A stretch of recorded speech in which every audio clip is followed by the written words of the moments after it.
Good morning प्यारे बच्चों। कल की वीडियो में हम पढ़ रहे थे holozoic nutrition.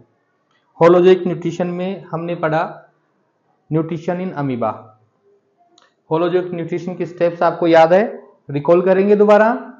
First step is ingestion. Second step digestion. The third step is absorption. Fourth, assimilation, and last and final, egestion.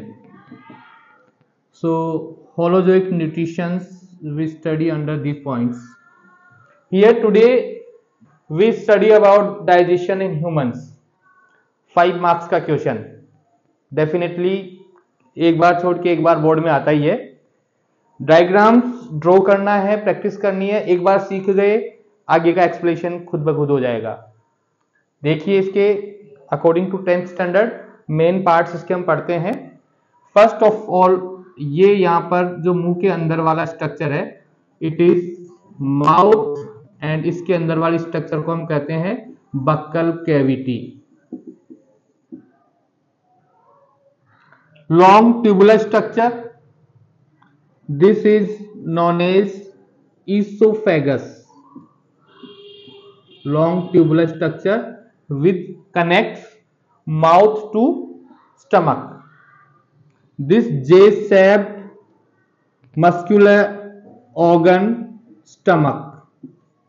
Stomach opens with the help of a sphincter into small intestine. Small intestine. Name is small due to diameter. इसका diameter कम होता है, इसकी वजह से इसका नाम है small intestine. Otherwise it is longest part of alimentary canal.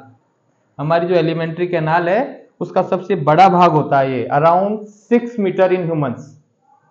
उसके बाद में ये जो स्ट्रक्चर आपको दिख रही है इस स्ट्रक्चर को हम बोलते हैं लार्ज इंटेस्टाइन।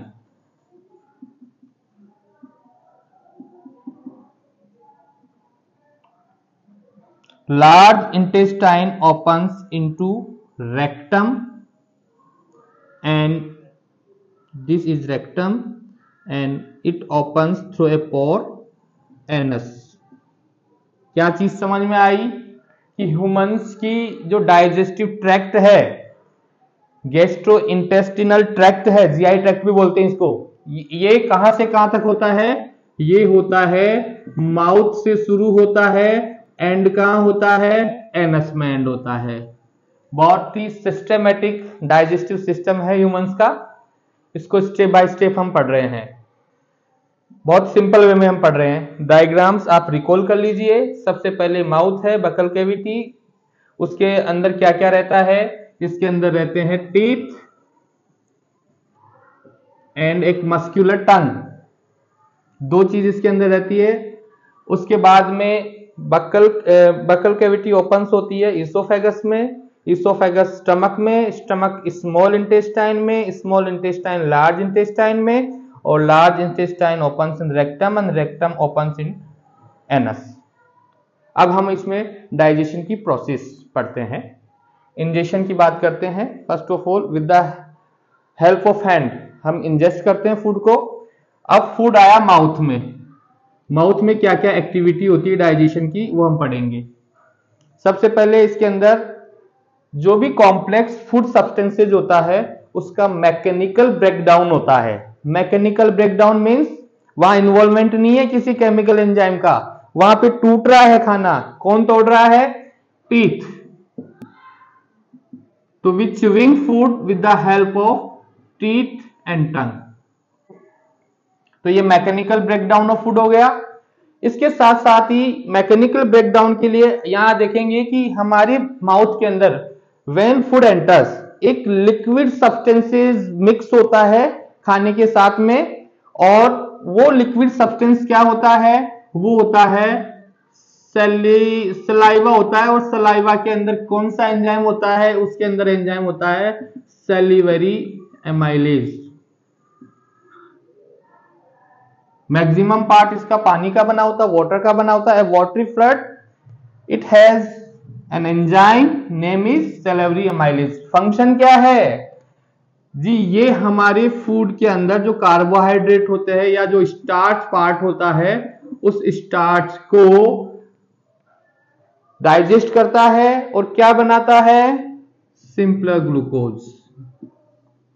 आप महसूस करिए होगा, कभी भी खाना चबाओगे, थोड़ी देर आप उसको चबाते चबाते चबाते रहना, थोड़ी देर में कुछ स्वीटनेस आ जाती है खाने में। वो स्वीटनेस इसी वजह से आती है कि आपका स्टार्च कन्वर्ट हो रहा है ग्लूकोज में। तो यहीं से हमारा डाइजेशन शुरू हो गया। अब डाइजेशन यहां से ग्लूकोज में कन्वर्ट हो गया starch.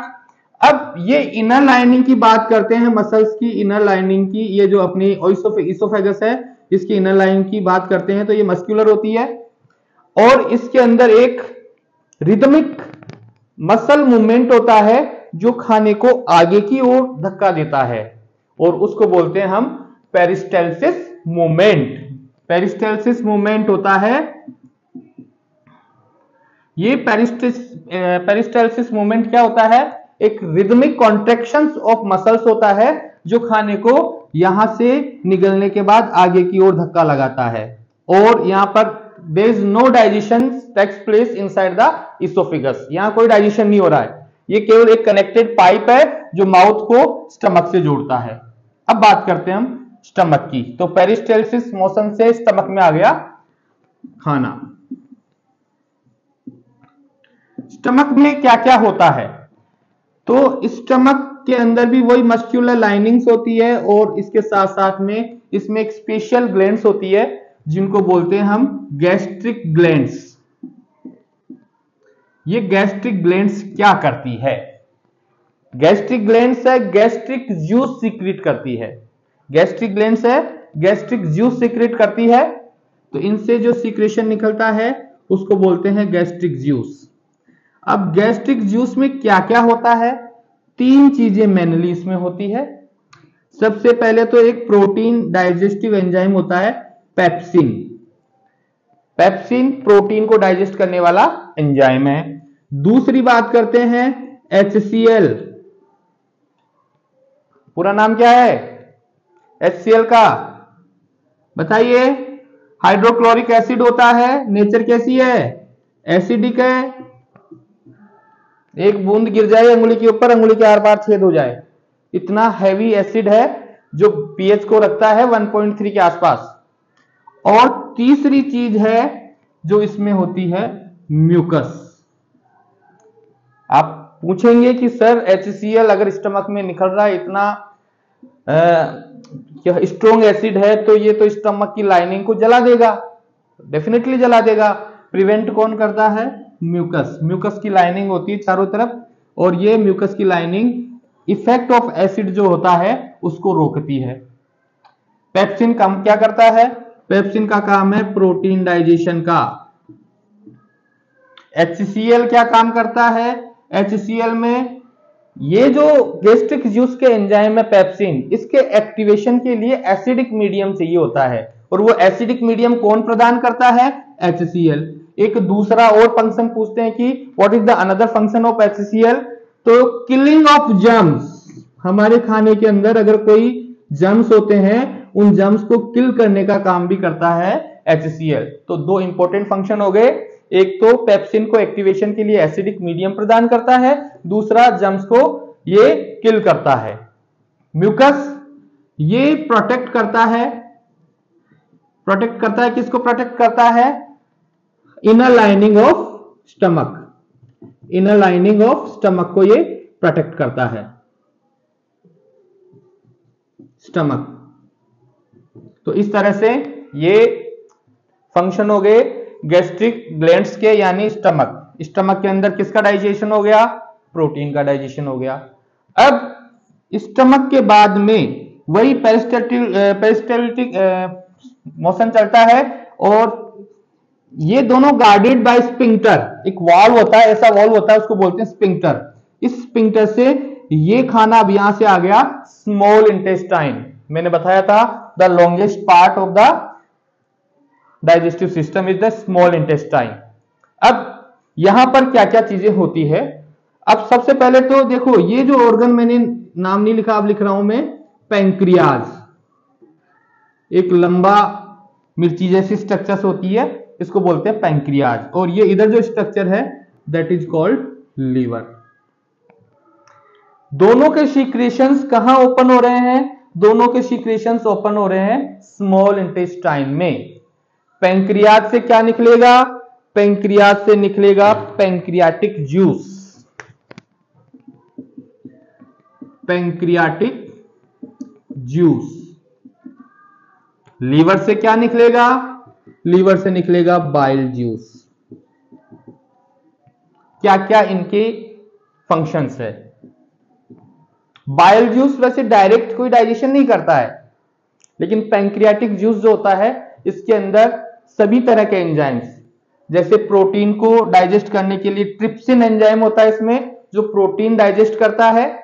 Carbohydrate digestive enzyme amylase इसमें होता है, और इसके साथ साथ में फैट्स को डाइजेस्ट करने के लिए भी इसके अंदर एंजाइम्स होते हैं। तो यहां पर हम किस किस का डाइजेशन होना है? अब स्मॉल इंटेस्टाइन में डाइजेशन होना है प्रोटीन का, प्रोटीन के बाद में कार्बोहाइड्रेट्स का,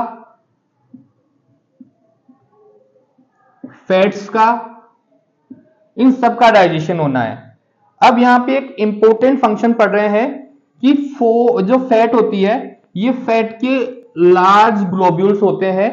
अब लार्ज ग्लोब्यूल्स में सपोज करो एंजाइम वर्क करेगा, तो ये आउटर सरफेस पे तो करेगा, लेकिन इनर सरफेस इसकी यहां पे वर्क नहीं कर पाएगा।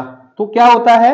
बाइल जूस जो होता है, ये bile juice in large fat globules को छोटे छोटे छोटे छोटे गोलियों में तोड़ देता है। अब क्या है, यहां पर एंजाइम को वर्क करने के लिए सरफेस एरिया इंक्रीज हो गया। ये यहां ऐसे सरफेस एरिया इंक्रीज हो गया। इसको हम क्या बोलते हैं? Emulsification of fats. Emulsification of fats होता है, कौन हेल्प करता है? Bile juice. बाइल जूस से इमल्सिफिकेशन ऑफ फैट हुआ।